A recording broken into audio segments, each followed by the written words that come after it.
ঢাকা বিশ্ববিদ্যালয়ের চারুকলা অনুষদের সামনে থেকে সকাল ৯টায় শুরু হবে বৈশাখী শোভাযাত্রা। আর আর সে খবরই জানাতে সেখান থেকে যুক্ত হচ্ছেন আমাদের সহকর্মী শাহাদাত অভ্র। অভ্র, আপনাকে নববর্ষের শুভেচ্ছা জানাই। চারুকলায় রয়েছে ৯টা থেকে বৈশাখী শোভাযাত্রা শুরু হবে বলছিলাম, প্রস্তুতি কেমন দেখছেন?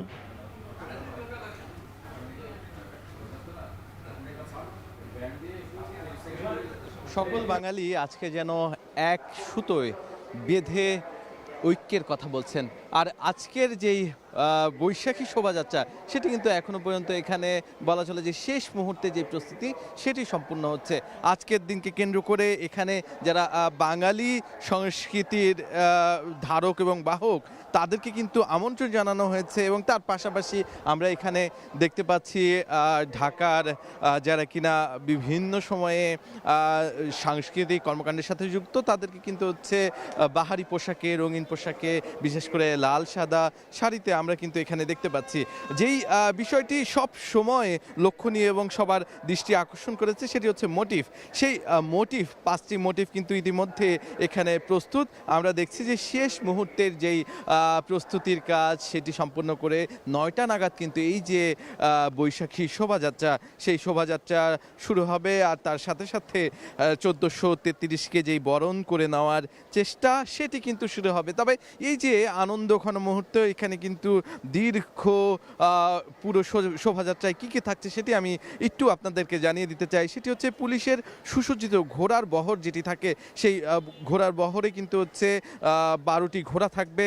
আর তার সাথে সাথে ঢাকা বিশ্ববিদ্যালয়ের শিক্ষার্থীরা কিন্তু 150 থেকে 200 জন পতাকা বহন করবেন, এবং তার পাশাপাশি বৈশাখের শোভাযাত্রার যে মূল ব্যানার সেটি থাকবে। এরপরেই সেখানে শিক্ষক এবং তার পাশাপাশি যারা কিনা ঊর্ধ্বতন কর্মকর্তা আছে তারা এই র্যালির যেই মূল ব্যানারটি আছে সেই মূল ব্যানারে এখানে থাকবে। এর পাশাপাশি অনুষদের যেই দিনবৃন্দ, বিদেশি মেহমানরা আছেন তারাও কিন্তু এই ঠিক শোভাযাত্রার যেই ব্যানারটি আছে সেই ব্যানারের পাশে থাকবে।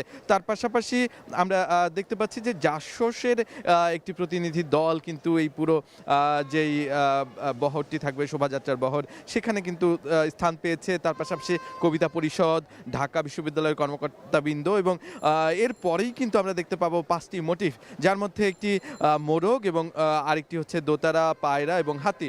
এই যে এই 5টি মোটিভ কিন্তু মোরগের প্রতীক হিসেবে দেখানো হয়েছে। গণতন্ত্রের পুনরুত্থান হিসেবে মোরগকে কিন্তু হচ্ছে বোঝানো হয়েছে। এর পাশাপাশি আমরা গ্রামীণ যে ঐতিহ্য দোতারা, বাংলার যে সংস্কৃতি সেটি প্রকাশের ক্ষেত্রে কিন্তু এই দোতারাকে মোটিভ হিসেবে তুলে ধরেছে চারুকলার যে যারা শিক্ষার্থী আছে তারা। এর পাশাপাশি যেটি আছে সেটি হচ্ছে শান্তির প্রতীক পায়রা।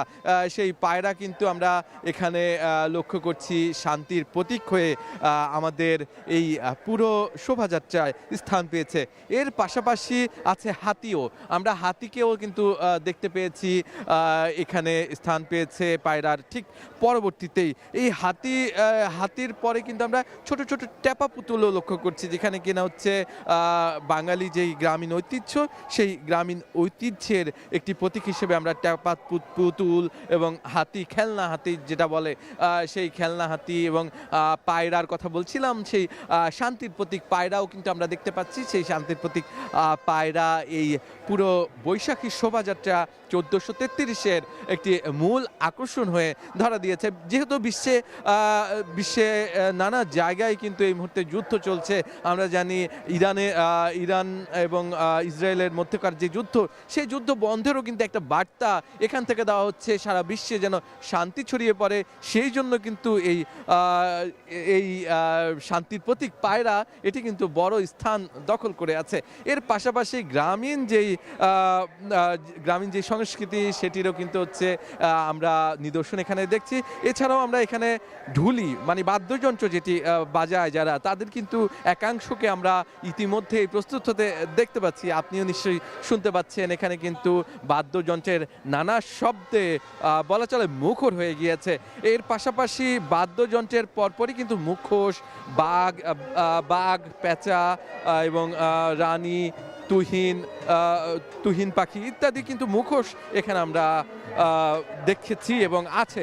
এছাড়াও কিন্তু পেইন্টিং, আপনি নিশ্চয়ই এই যে শব্দ শুনতে পাচ্ছেন, আমি যেমনটা শুনতে পাচ্ছি, এখানে বৈশাখের যে আনন্দের সাথে তারা বাদ্যযন্ত্র বাজাচ্ছেন, এসো হে বৈশাখ এসো এসো, এই যে বাদ্যযন্ত্র, সেই বাদ্যযন্ত্রের সাথে কিন্তু আমাদের আনন্দটাও অনেকাংশে বেড়ে যায়। আমরা এখানে দেখেছি যে অনেক বিদেশি মেহমান আছেন, তারা কিন্তু তাদের যে আজকে দেখার ইচ্ছা বা বাঙালি সংস্কৃতির যেই আজকের দিনকে ঘিরে যে আয়োজন, সেই আয়োজন কিন্তু দেখতে তাদের যেই আগমন, সেটিও কিন্তু দৃষ্টি কাড়ার মতোই বলা চলে।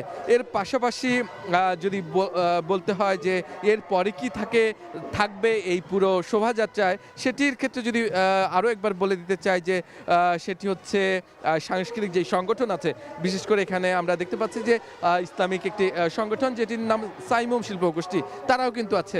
এই যে এই পুরো বৈশাখের শোভাযাত্রা, যেটি কিনা সারা পৃথিবীতে সমাদৃত, সেই শোভাযাত্রায় শুধুমাত্র একটি ধর্ম কিংবা বর্ণের মানুষ নয়, বরঞ্চ বাঙালি হিসেবে প্রত্যেকটি বাঙালি কিন্তু এখানে অংশগ্রহণ করেছে এবং সবগুলো বাংলাদেশি সবগুলো সংগঠন, সাংস্কৃতিক সংগঠন এবং সবাই সকল মত এবং সকল বিভেদের ঊর্ধ্বে সকল ঐক্যের কথাই কিন্তু বলতে এই যে এই পুরো শোভাযাত্রায় অংশ নিচ্ছেন, তারই অংশ হিসেবে আমরা সাইমুম শিল্প গোষ্ঠীকে কিন্তু দেখতে পাচ্ছি।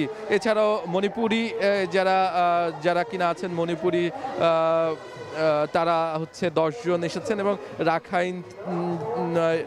রাখাইন থেকে কিন্তু হচ্ছে তারা যারা কিনা হচ্ছে বলা হয় ক্ষুদ্র নৃগোষ্ঠী, রাখাইন ক্ষুদ্র নৃগোষ্ঠী, তারা কিন্তু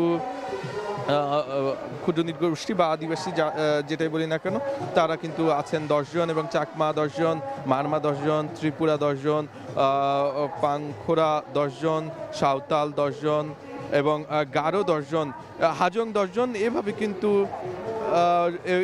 কিন্তু একে একে সাজানো হয়েছে পুরো বৈশাখী শোভাযাত্রা 1433। আজকের দিনকে কেন্দ্র করে শুধুমাত্র যে ঢাকায় আয়োজন চলছে এমনটা নয়, বরঞ্চ বাংলাদেশের নানা জায়গায় নানা আয়োজন কিন্তু চলছে।